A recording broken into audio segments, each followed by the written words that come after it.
মোদির কড়া বার্তা, দুর্নীতি গরিবের অধিকার কেড়ে নেয়, হাজার কোটি টাকার দুর্নীতি বন্ধ হয়েছে, গরিবকে যারা লুট করেছেন তারা জেলে যাচ্ছেন, দুর্নীতিগ্রস্তদের বিরুদ্ধে কড়া পদক্ষেপ চলতে থাকবে।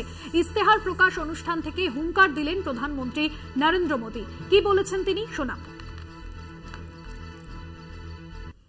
भ्रष्टाचार गरीब का हक छीनता है, मध्यम वर्ग का हक छीनता है।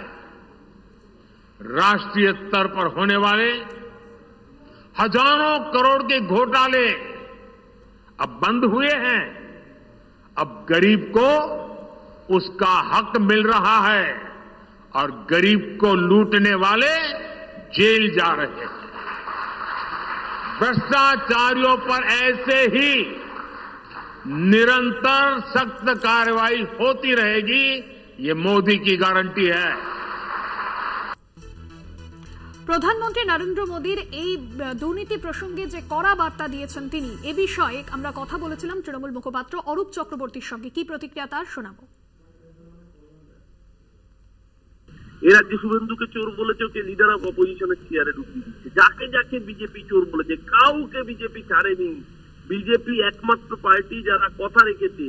যেমন কেজরিওয়াল চোর বলেছিল, কেজরিওয়াল কথা শুনেনি, কেজরিওয়াল জেলে।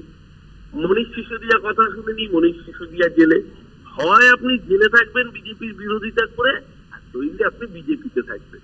BJP party with a difference, এটা আমাদের বুঝতে হবে।